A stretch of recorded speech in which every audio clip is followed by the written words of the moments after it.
Happy New Year. It's 2020. I am Derek Fildebrand, publisher of the Western Standard. You're live on a special edition of The Pipeline. I'm joined today in beautiful Hawaii by Western Standard columnist and podcast editor Corey Morgan, and by our news director, Dave Naylor, who is unfortunately still in lockdown just outside of Vancouver, British Columbia. But the weather is beautiful here in Hawaii. Sorry, go ahead, Dave. What's going on? I'm the only staff member who's not in Hawaii. Like, can I get a raise or something? How am I stuck in Vancouver while you guys are in Hawaii? You know, Vancouver, you're always bragging about the weather in Vancouver relative to the rest of Canada anyway, so enjoy your lockdown. Corey and I are sitting on a nice warm beach here sipping Coronas. So yeah, I'm a little overdressed for the beach, but nobody wants to see me without my shirt, I promise you. And Dave, somebody's got to work. So that is true. You have been working hard. We had 1.3 million readers in the last month, due in very large measure to Dave Naylor. So tip of the hat from all Western Standard members and myself to Dave Naylor. We're going to have the numbers soon, but we probably beat almost every single media outlet in Western Canada last month with some of the news you've been producing. So thank you. So we're here today. I think a lot of you know what this is about, but we're going to break it down. You know, when I was with the Canadian Taxpayers Federation, we had this thing called the debt clock, and it would show the debt ticking up in real time to try and help people get their minds around how massive the debt was. I think what we need now is a lockdown politician breaking their travel restrictions clock, because every few hours it's just another one and another one coming out. I think right now there's probably got to be a lot of politicians huddled somewhere in warm climes, wondering when it's just going to come out that they haven't been following the lockdowns and travel restrictions that they've imposed on everyone else. But we're going to go through it today about who's been caught so far, what the problem with this is, and how many more could there really be? It's quite something. I mean, I don't think we need much of an introduction. Everybody's watching this. This is a huge story nationwide. It's resulted, at least outside of the West, in some at least one resignation already. It's resulted in some demotions. But in the West here, no consequences regardless. You know what? I think this is a great. Normally we go straight to Dave. But we're going to go through Dave on the piece by piece as we break it down by the Hawaii Caucus, the Caribbean Caucus, the American Southwest Caucus. We're going to go to Dave for that. But I think this time we're going to go straight to Corey, because I think we all just need to know what's on Corey's mind. What does it need? He needs to get off of his shoulders right now. You know, I can't set my expectations low enough, it appears. How stupid can these people be? And that's just what I'm going to be blunt about it. How stupid can you be? You have locked down a province. You have told people that they can't visit families for Christmas. You told them they can't have funerals for more than a few people. I know it's not illegal to travel, but they're saying absolutely do not do so unless you absolutely must. It's funny, you know, when I must travel, I've gone to places like Arkansas and some nasty spots for work in the past. It seems that these mandatory travelers always end up in tropical, nice spots. The hypocrisy is just outstanding and so avoidable. I'm just, what in the hell were you guys thinking? You know, you've got people who are just suffering and miserable, and the last thing they need to see are the people who legislated them into that position just doing the opposite, going out, enjoying the high life. Not only the fact that we're not allowed or shouldn't be doing those things if we're being responsible, as they chide us. You know, they talk down to us. I remember Premier Kennedy saying, knock it off to us. I don't like being talked down to if somebody else isn't going to walk the bloody talk. So I spent my time properly at home with a small gathering for Christmas, and then we're seeing these guys jet setting around, and excuses like the one, well, it was a family tradition. Well, Christmas for a lot of people is a family tradition. Holding a funeral is a family tradition.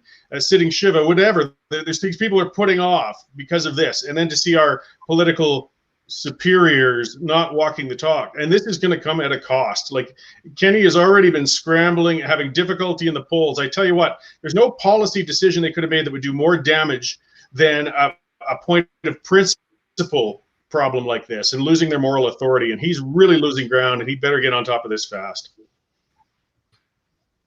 Well, Corey, I think he had a chance to get on top of it, and he failed in his leadership.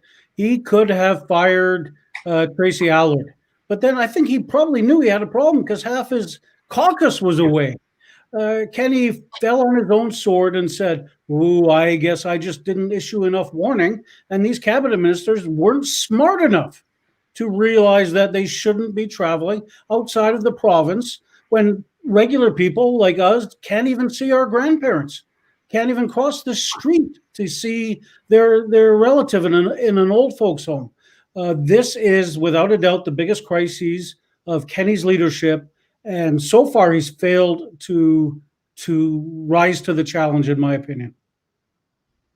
Okay, well, let's. I think what we should do now is go through some of the different ones here. We've got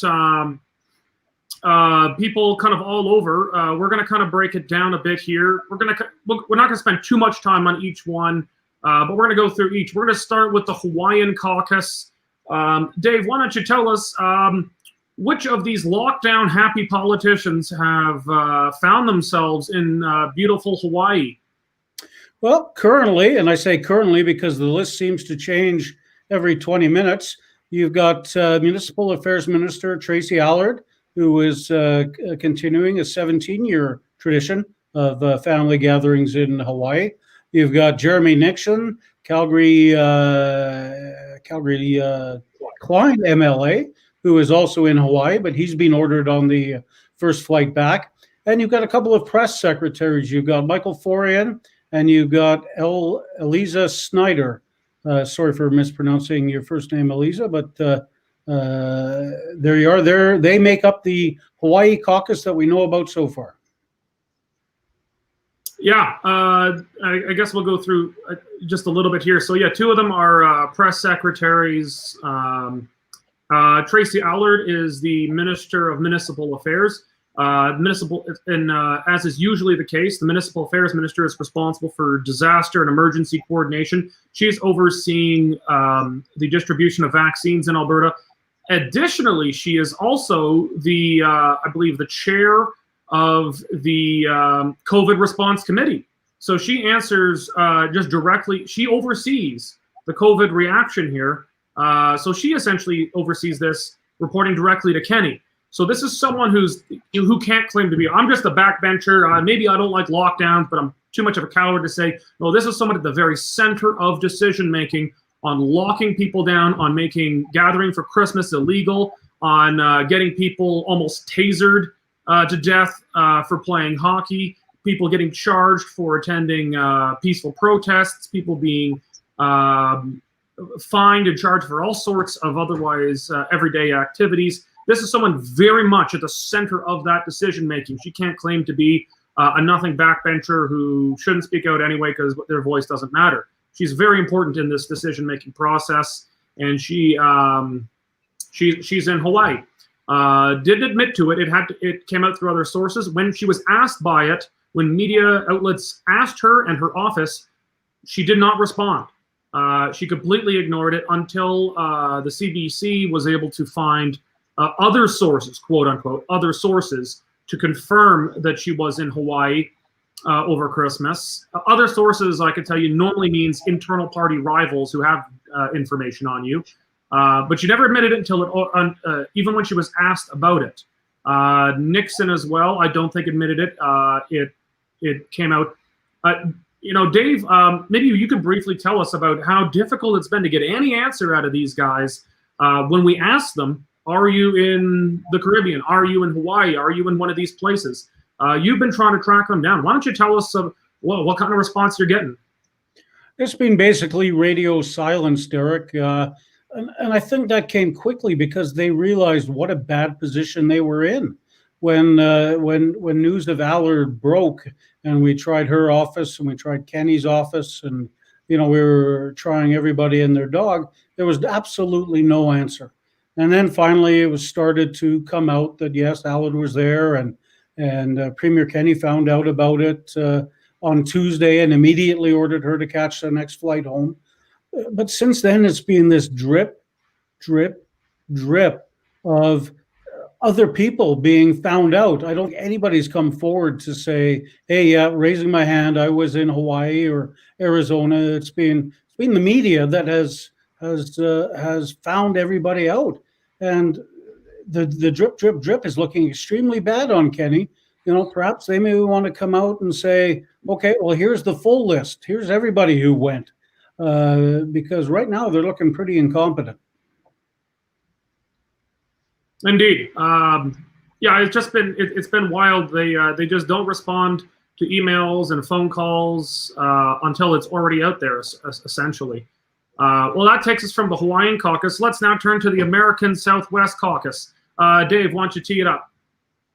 Well, that's led by Tanya Furr, who was a former cabinet minister. She was shuffled out by the premier in August. She went to visit her sister in Vegas, and maybe took in a show or two, or did some gambling. Jason Stefan, a Red Deer South MLA, he's been very strong. He's publicly admitted that he is against Premier Kenny's lockdowns, and I guess he took his opposition so far to travel to the. Did Jason Stefan say that he been on the record publicly opposed to these lockdowns? He's certainly sent out media statements saying that he is, and making. Go ahead. Making up the unholy triumvirate is Saskatchewan Highways Minister Joe Hargraves. He must be trying to lower his handicap because he's in Palm Springs at the moment. Well, on the Jason Stefan part, he is one of the very, very few MLAs in the current UCP caucus who have stood out with any kind of backbone. So if he has previously come on the record as opposing lockdowns, if that in fact is the case, I'd say actually that's fine. If he obeyed quarantining rules, because this wasn't against the law, it was against the government's recommendations. And if he's been out there saying that these lockdowns are wrong and he's opposing his own government on it publicly, well, then I don't think there's a case for hypocrisy there. I think that's quite different. I think the opposite of somebody like Tracy Allard, who is very directly responsible in large measure for the lockdowns. If Jason Stefan's been opposed to it, I don't think it's, at the very least, it's not hypocrisy then. And he certainly has right from the beginning, Derek.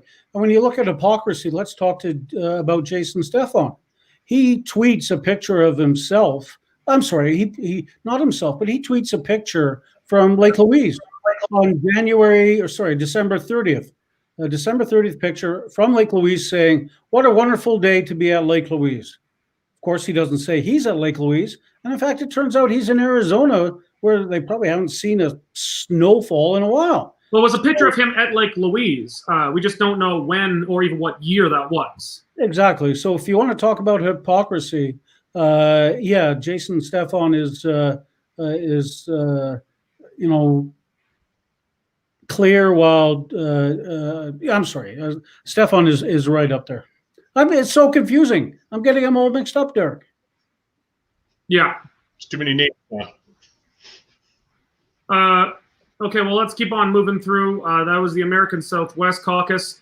Now, someone who I think it's impossible for Jason Kenney to say he didn't know was gone was his chief of staff, who traveled to the UK, where there is a travel ban. He had to go through the United States to come back. There's a new variant or strain or whatever of COVID from the UK. I think UK variant of COVID. That sounds racist to me. Or the UK flu, we can call it now. But his chief of staff. Now, I can tell you, the chief of staff is the person a politician speaks to the most. You speak to them every single day of the week, normally several times, and very often on the weekends. If he is overseas, you would know about it. At the same time, we also had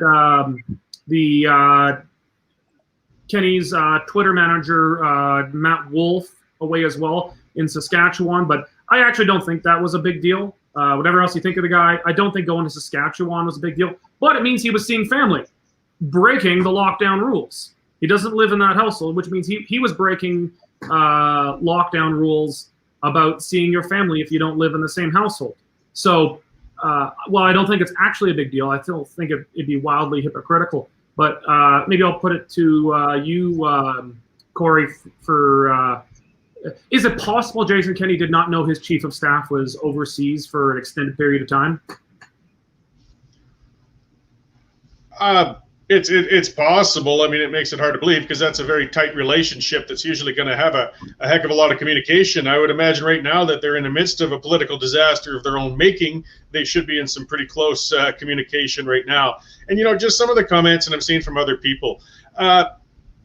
Yes, it's not illegal for these guys to have done that. That's not the point. Hypocrisy is the problem, not law breaking on their part. Just because you can doesn't mean you should. And then somebody saying that Derek sounds like Rachel Notley. I mean, I make fun of his voice when he's not listening about other things, but he doesn't sound like Notley.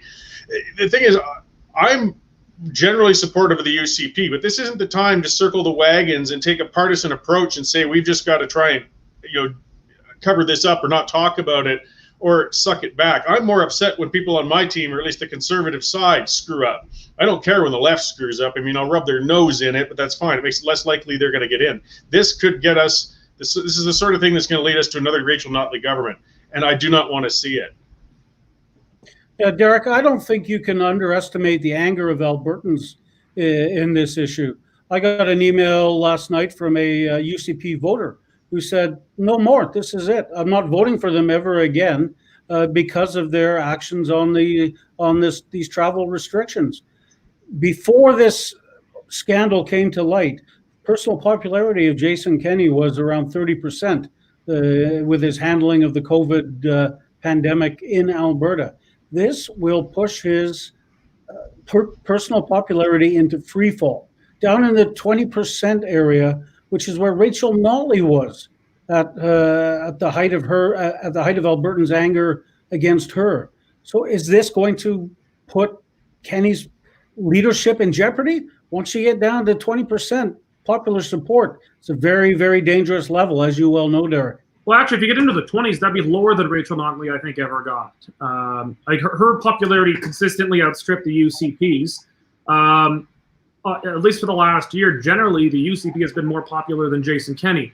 Now we've seen a series of polls showing them going down. We've seen both Kenney and the UCP incredibly lower and lower and lower.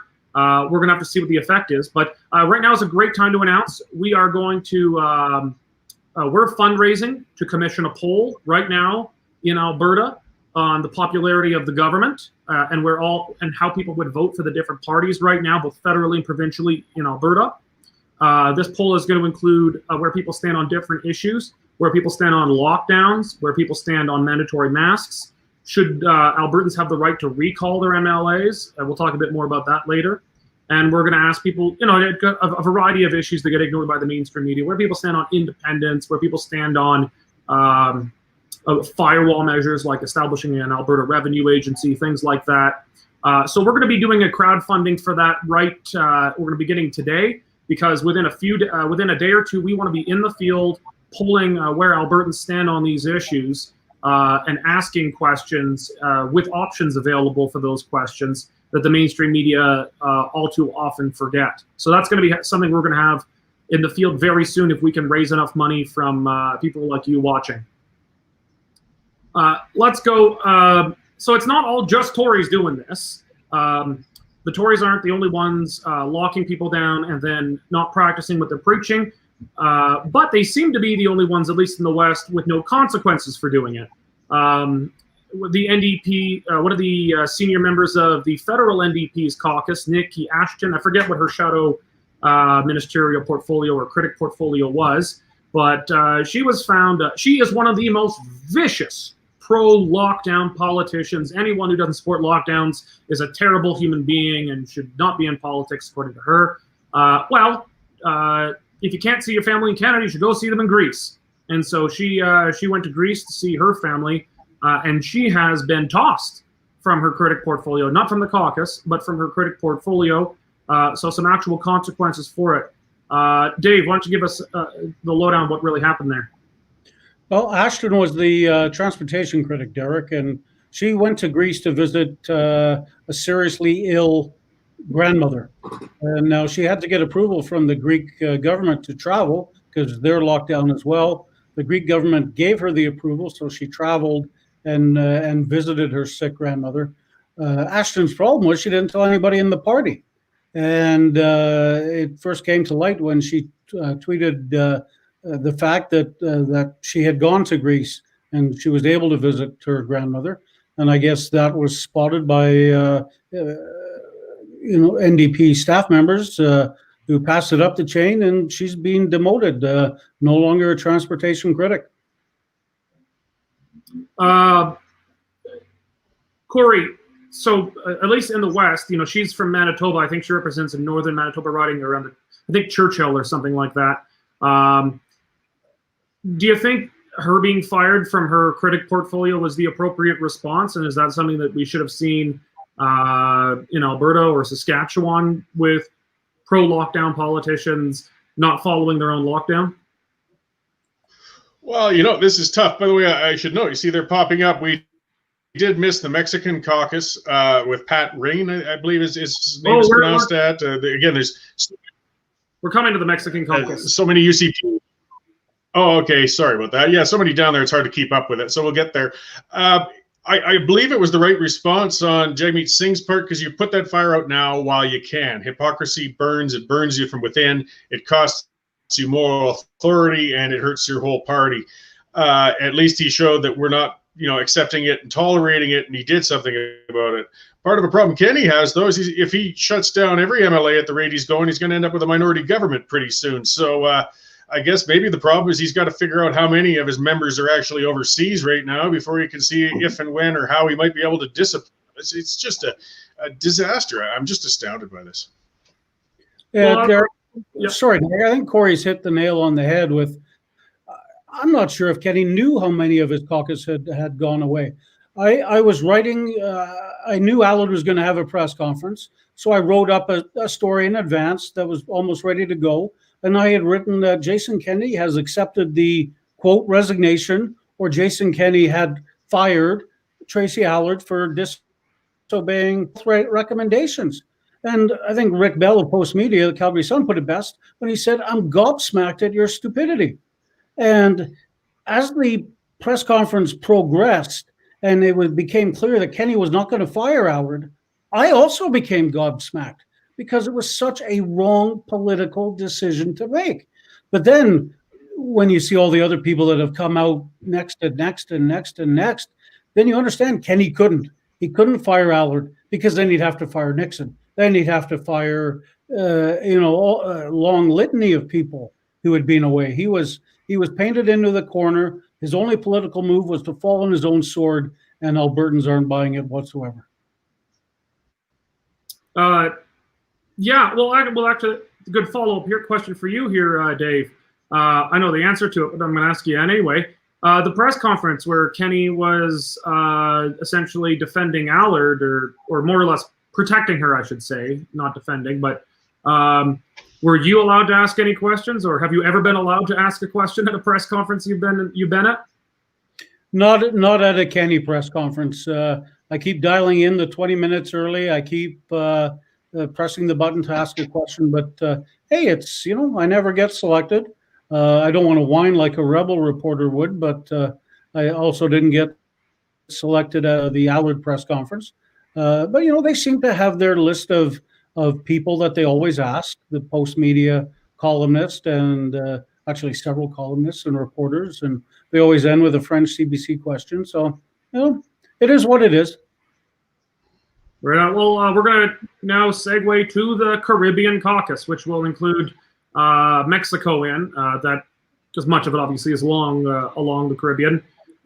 There we had Ontario Finance Minister Rod Phillips in St. Bart's. I think a lot of us were not even aware of the existence of St. Bart's until he showed up there. That's the Ontario Finance Minister. And Pat Wren, the MLA ostensibly for Slave Lake.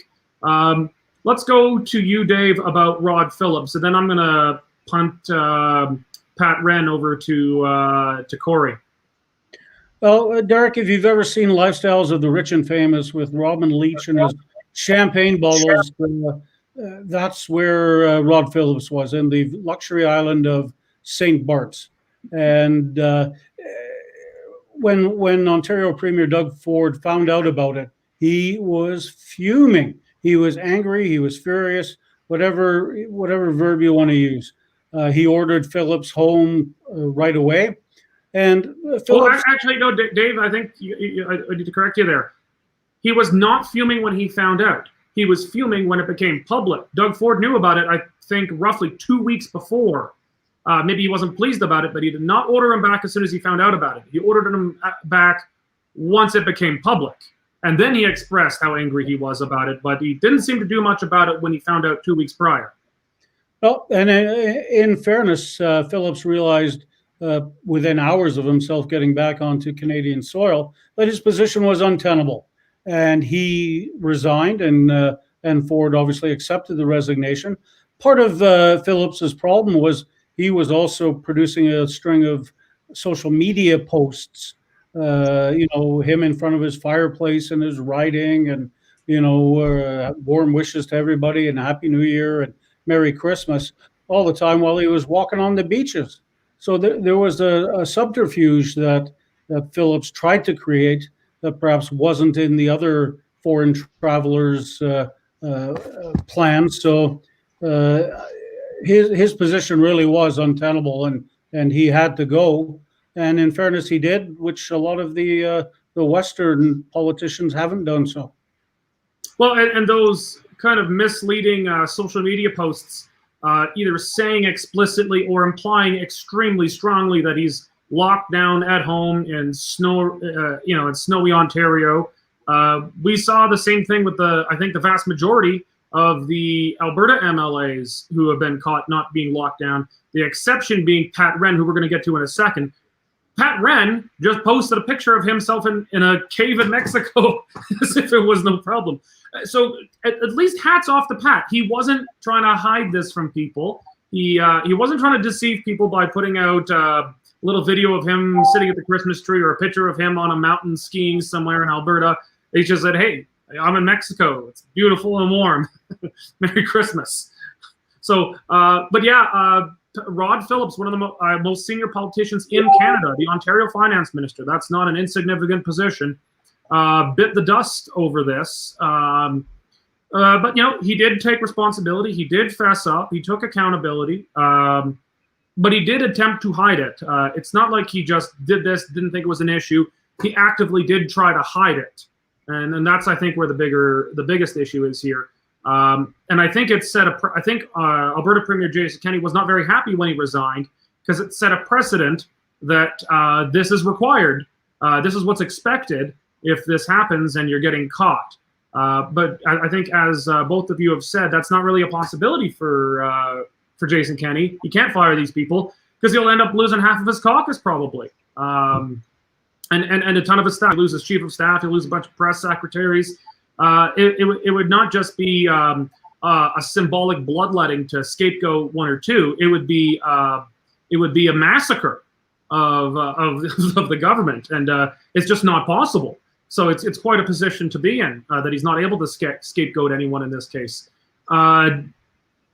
Corey, let's go to you about Pat Wren, the ostensibly MLA for Slave Lake. Well, yeah, I mean, he's a backbench MLA. You don't hear a heck of a lot about him. I don't know if it was him being honest in a little act of rebellion by actually tweeting where he was, or maybe just a case of not even realizing that it was going to tick people off, or that he was doing something that would be perceived as wrong. It's kind of like we talked about. We would accept it if there are any of them who were outright being vocal, and I'd say recently vocal, saying, the lockdowns are pointless, or they don't need to be followed, or, we can still get out and visit and so on. But they all towed the line with the lockdowns and the legislation and said, we're all in it together, which is a statement I am loathing more than ever these days. And then we see them down there. Not to mention, there's the other aspect of it aside from the principles, but a lot of us are going broke this year. A lot of us have lost businesses. We've been laid off. We're dipping into our last of our savings. We aren't even looking at a tropical vacation for years to come. And it feels almost like these six-figure people with solid income are rubbing their noses in it. Hey, how's that winter doing up there in Canada? I'm out on the beach, tanning. it's just a disaster. And as I said, in Ontario and with the NDP, at least they put the fire out. They had to. It's a fire. And right now, this fire is burning and spreading in Alberta. And I don't know what Kenny's going to do. But again, he's got to do something pretty darn soon. Backdrop, Leah. Yeah, no, that's a beach back there. This is the great part of this sort of format. I'm actually wearing Speedos under this jacket, but Derek wouldn't let me stand up. This is a family show, Corey. We were not going to put up with your Speedo nonsense here. It was a bit much. I think one of the key things, Derek, is Kenny has now lost the moral high ground. What if the numbers don't go down, and in the next week or so he has to extend the lockdown? How can he look Albertans in the face and say, look, we need to be all in this together. We need to extend the lockdown to try and flatten the curve, knowing that a good chunk of his caucus buggered off during the holidays and went somewhere warm. He's lost the moral high ground. And that's, how can any premier rule from the valley he's created on himself? Absolutely. Well, let's, one of the issues is, one reason this is so damaging is this all didn't just come out at once in one big story. It's a drip, drip, drip, as Dave was saying to me offline here. It's just every few hours almost. I think last night it was about every 2 hours. It comes and goes. Journalists go to sleep and stop digging, but it's every few hours it seems. I think is it 7 or is it 8 and counting? I think we have 8 and counting in Alberta at least. Well, I did a service for Western Standard readers, Derek. I listed everybody in one story, and I headlined it "The Not So Magnificent 7." And then at the very end, I was very clear: this list will be updated as needed. And that story only lasted 20 minutes. In just a little over 20 minutes, I had to scrub out the Magnificent 7, and I had to say, it's 8 and counting, right? So that's up there now. How long will that list last? Who knows? It's just a disaster. It's Kenny's worst nightmare, and how he stops this, I have no idea. Well, if Jason Kenney thought that 2021 was going to be better than 2020, I'm not sure that's correct. I predicted 2021 would be worse than 2020. At least it's more entertaining so far. Honest mistakes happen.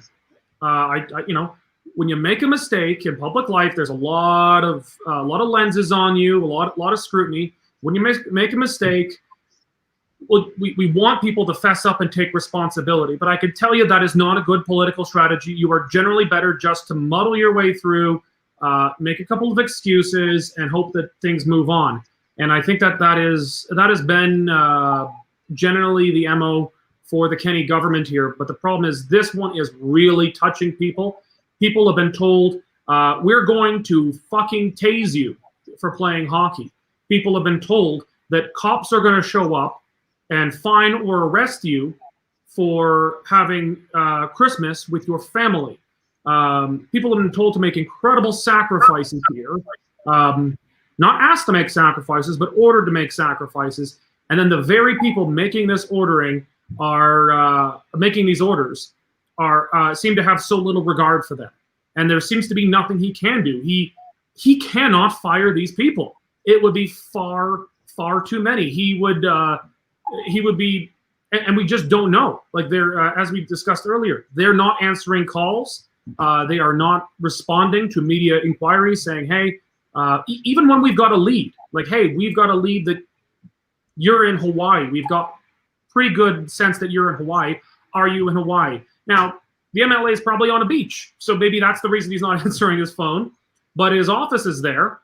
And I can tell you, if you're someone working in an MLA office gets a call from a media outlet saying, hey, boss, Joe Blow from XYZ Network wants to know if you're on a beach in Hawaii, they're going to call the MLA and let them know immediately that they're getting those calls, and they're not responding. So how many are actually getting away with it so far? How many of them have already booked emergency flights back so that they can pose in their constituency beside the town hall in their riding, with a picture of today's paper and prove that they're elsewhere. I bet you there are quite a few at this point that we have not found, and several have probably already returned to try and avoid the controversy. And part of the problem, Derek, for Kenny's government is that, say things were back to normal and people went to work and they went about their business, this may get forgotten about. But because people are locked down, because they're in these pandemic regulations, because they still can't go and visit their relatives, because they still can't go and visit a relative in an old folks' home, this anger will build and build and build. Every day they'll be reminded of it, that, hey, you're doing the best you can. You are following the guidelines, but our caucus is not. And that anger is going to get to a boiling point in the next week. Corey. Yeah, it's kind of just can echo what Dave said. I would bet actually a lot of the big MSM outlets who have those tax-funded budgets have also probably got some interns at least camped out in international airports across Canada right now with lists of pictures of members of parliament and MLAs. Like these, there's got to be more out there, not just in Alberta. I mean, this is the vacation season for these guys, and they're sneaking back all over the place. We're going to see more of this unfold. I've been trying to put myself in their shoes, and I was thinking if I was, if I was a politician coming back from Hawaii, I'd probably fly first to Vancouver, never leave the airport, and then I'd take a transfer to like Prince George or something, because they're not, the media's not going to put any reporters at the Prince George airport looking for you. And no one's going to recognize you there, likely, especially if you're out of province. Rent a car and then drive to where you are. I bet you if there are politicians making these emergency flights back, which I almost guarantee you there is, then if they're smart, they're not going to fly straight to Calgary International. They're not going to fly straight to Edmonton International.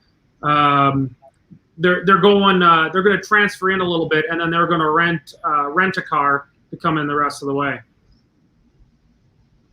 Well, so yeah, we don't know how many there are, but there are almost certainly many, many more. We'll probably find quite a few more, but I imagine a good number are going to get away from it. But this all raises the question of recall legislation. It's funny when an old tweet goes viral again. There was a tweet from Jason Kenney during the 2019 election where he tweeted about their promise to give recall legislation to Albertans, the right to, and he put it in big letters, we're going to give Albertans the right to fire your MLA when they lose the confidence of their constituents. And even when I've been in trouble before, I've always believed in the right to recall from the very beginning. I've been wondering why the UCP has been dragging its feet on recall. Backbench MLA Mark Smith brought in a private member's bill to fulfill the government's promise on recall. And even though he was high in the draw, the government was not really in a hurry to pass that bill. It never got passed, I believe. And that's an easy promise to keep. This is not something that requires a bunch of studies and blue ribbon panels about a police force or something, or an Alberta Revenue Agency. This is a simple piece of legislation. It exists in British Columbia already. Alberta's planning to model its recall legislation on British Columbia's, but they haven't brought it in. I suspect if we ever do get recall legislation, it's probably going to be brought in so that there's no time to actually recall anyone before the next election. Corey, why do you think we've not yet seen this otherwise easy promise to keep pass the floor of the legislature? To be blunt, because they're afraid it'll be used. I guess you go in with confidence and things like that, but I've been VP of policy and model policy for recall. You don't want to make the bar too low. You don't want a recall effort to start the day after somebody got elected, but you got to make a realistic petitioning level. And yeah, if that legislation was right now, some people would be leading the charge in a few constituencies. And they sure don't want to suddenly go to a bunch of by-elections. It's as simple as that. They don't want it used against themselves. it would be quite a gamble, but it could almost be an escape hatch for Kenney. There, slap it through fast, put in recall legislation, say, look, I'll leave it to the constituents to lay judgment on these MLAs to see if they should continue to serve or not. But that would be a pretty long shot gamble on his part. I'm not expecting to see recall legislation anytime soon now. Derek, Franco Terrazzano of the Canadian Taxpayers Federation, a very smart cookie, as we all know. Everyone who works there is, I assure you.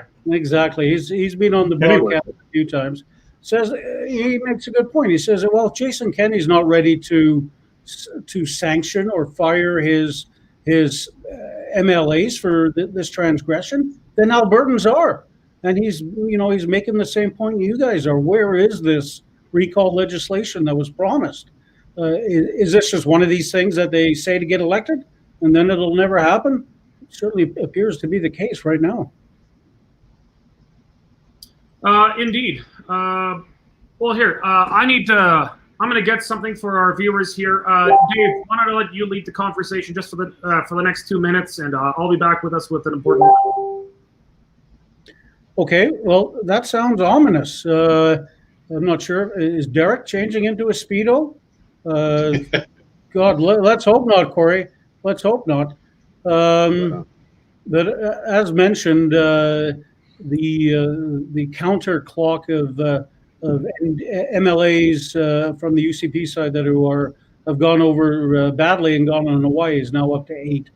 So we're going to do our best over the holiday period and over the holiday weekend, as others are no doubt scurrying back into the province to keep that figure updated. And I'm sure it's not going to stop at 8. How high it will go remains to be seen, but it's going to be an interesting few days. That's for sure. So make sure you follow along at westernstandardonline.com. And here he is. Derek's back. Okay, folks. Well, as I said, I promised we were going to do a poll. We need to crowdsource for this poll to make sure we've got the money for it. We have shared a link to it in the comments section right now. We're also going to put it up on the screen here in a second. There we are. Just go to donorbox.org/poll crowdsourcing campaign. That is maybe more complicated than it should be, but we're going to share it as well in the headline of this on Facebook Live. So there'll be an easy link for you to click. But if you click on that link, you're going to be able to donate to or help us crowdsource a poll. We want to see what Albertans think about this. How upset are Albertans? I suspect pretty upset. But do Albertans feel they should have the right to recall MLAs right now over this? Do MLAs think that there should be do Albertans think that there should be resignations over this? Do they think that this weakens the case for lockdowns and charging people for not wearing masks while they're playing hockey or something? And we want to see, has this changed the popularity of the government itself? Has this changed how people plan to vote? Is this going to shift people to the NDP, or is this going to shift people to the right to something like the Wild Rose Independence Party, or a centrist party like the Alberta Party, or center-left, I would say? Is this going to change how people are going to vote? Could this have implications for the next election and who holds power in Alberta? I don't know. I have suspicions, but those are just suspicions unless we get it confirmed with good, hard data. We're going to contract if we raise enough money, we're going to contract a good, credible third-party polling firm to do this for us. We don't do the polling. We contract someone else who are experts at it. Me and Dave and Corey aren't sitting around calling people saying, hey, how do you plan on voting the next election? Are you pissed off? We don't do that. We put this out to experts who do this scientifically, and we will share the results with all of you. But we don't accept government money at the Western Standard. We're funded by some advertisers and by members, people who donate on a monthly basis. So first of all, if you enjoy what we're doing, if you like having a media outlet like us that are willing to punch up, consider going to westernstandardonline.com and click on membership, become a member. Or you can just, on this right now, we're changing the headline of our of our broadcast right here. We're going to put the link for the crowdsourcing in. You can donate just to help us get this poll done. But before we go, I'll put it to both of you. We'll start with Dave. Some closing comments. I think Derek and Corey, this is a long way from being over. I think at some point in the next week, Tracy Allard will realize her position is untenable and she will resign. And I think this whole scandal will send Jason Kenney's popularity and the UCP's popularity to record lows. Corey? Well, like Dave, yeah, this is going to hurt them. It's going to hurt them a lot. I imagine they've got to be meeting and discussing and trying to figure out how to get themselves the hell out of this mess of their own making. 2021, everybody kept talking about looking forward to the end of 2020. Well, this isn't shaping up to be an easier year for the UCP right now. So we're just going to keep watching and waiting and see what unfolds. So, Dave, I want to kind of follow up on what you said there. Are you predicting that her position in particular will become untenable and that she will eventually resign? I think so, Derek. I think, she could have saved herself a lot of trouble, could have saved the UCP a lot of trouble by doing what Rod Phillips did and honorably resigning.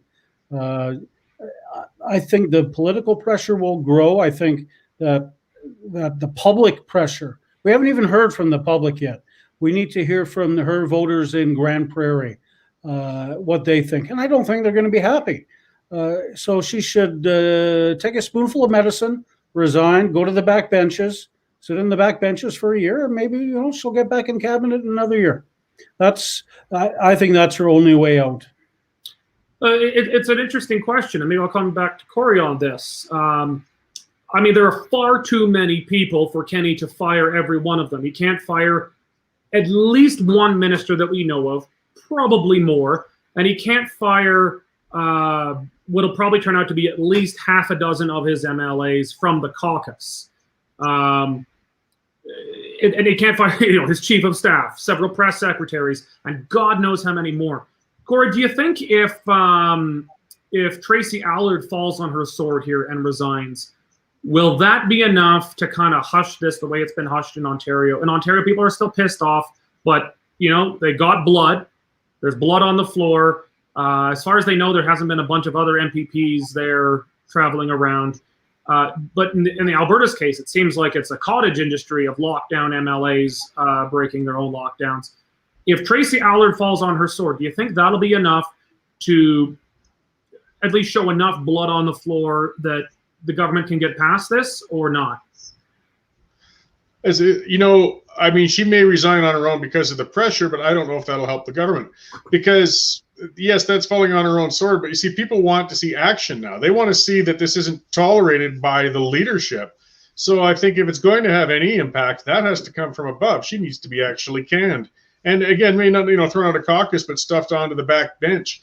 How can you further punish a backbencher who's already a backbencher, because we got a number of them?